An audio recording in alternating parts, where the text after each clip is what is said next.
ఈరోజు మీ బిడ్డను మీరందరూ కూడా ఎన్నో సంవత్సరాలు గుర్తుపెట్టుకునేలాగా ఒక గొప్పదైన అద్భుతమైన కార్యక్రమాన్ని మీకోసం తెచ్చాడు అని చాలా గర్వంగా చెబుతా ఉన్నాడు.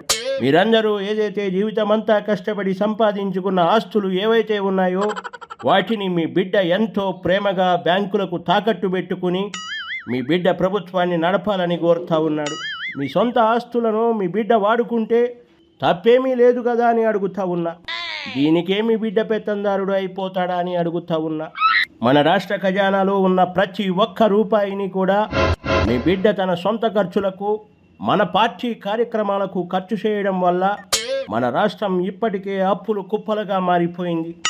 మీ బిడ్డ మీ అందరి కోసం ఎన్ని బ్యాంకులకు వెళ్ళినా మీ బిడ్డ మొహం చూసి ఒక్క రూపాయి కూడా ఇవ్వని పరిస్థితికి వచ్చాము అని తెలియజేస్తా ఉన్నా. అందుకే మీ బిడ్డ మీ అందరి ఆస్తుల కాగితాలు ఎంచక్కా తాకట్టు పెట్టుకుని పాలన చెయ్యాలని గొప్ప నిర్ణయంతో మీ ముందుకు వచ్చాడు. ఇందులో తప్పేముంది అని మిమ్మల్ని ప్రశ్నిస్తూ ఉన్నా. ఇలాంటి మంచి మంచి నిర్ణయాలు తీసుకుంటుంటే మీ బిడ్డ పెత్తందారుడు ఎలా అవుతాడు అని అడుగుతూ ఉన్నా.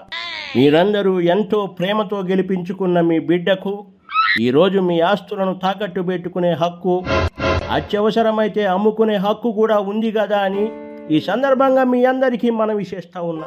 మీకు ఉన్న 1-2 ఆస్తులను వాడుకొని మీ బిడ్డ ఆస్తులు పక్కన పెడితే తప్పేమీ లేదు కదా అని అడుగుతా ఉన్నా. ఎందుచేతనంటే మీ బిడ్డకు పట్టుమని 10 అంటే 10 ప్యాలెస్లు కూడా లేని పరిస్థితి. అందుచేతనే మీ బిడ్డ మీ ఆస్తులను వాడుకుంటా ఉన్నాడు.